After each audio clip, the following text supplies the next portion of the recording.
সকলোলৈ নমস্কাৰ জনাই আজি ভিডিঅ'টো আৰম্ভ কৰিলোঁ।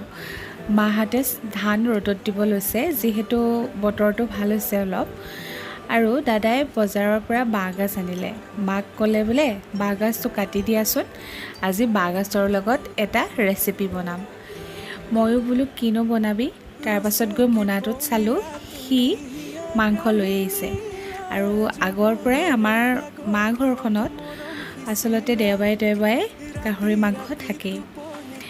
আৰু মই মা ঘৰত গাহৰি মাংস খোৱা নাছিলোঁ, কিন্তু মানুহজনৰ ঘৰত গৈহে মাংস খাব শিকিলোঁ।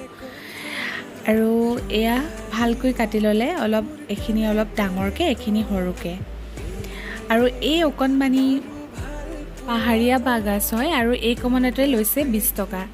কেৰাহীখনত মাংসখিনি দি দিছে, আৰু লোহাৰৰ কেৰাহী যে লাগি ধৰে মাংসবোৰ, সেইবাবে অলপমান তেল দি চাৰিওফালে সানি লৈছে। আৰু দেখিছেনে, মাংসখিনি দি দিয়াৰ লগে লগে চাৰিওফালে তেল অকণমানকৈ ওলাই গৈছে। বৰ বেছি তেলি মাংস লোৱা নাই, কাঠ মাংসই বেছি হয়। আৰু এতিয়া ইয়াতে পিঁয়াজখিনি হাতেৰে মোহাৰি দিছে।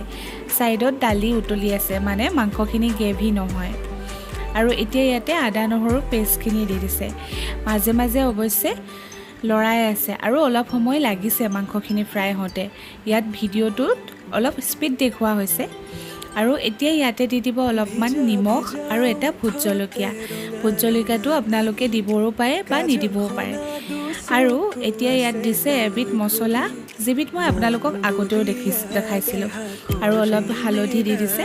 আৰু এতিয়া প্ৰায় সিজি গ'লত সেই কিনি অনা পাহাৰীয়া বাঁহগাজটো অকণমান দি দিছে।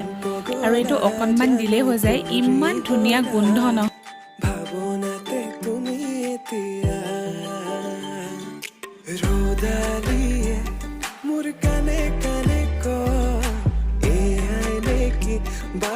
আৰু মাংসখিনি এনেকৈ ফ্ৰাই হোৱাৰ পাছতে ইয়াতে দি দিব বাঁহগাজখিনি। এই যে কাটি থৈছিলোঁ, সেই বাঁহগাজখিনি ইয়াত দি অলপ সময় লৰাই থাকিব। চেষ্টা কৰি চাবচোন দেই এনেকৈ।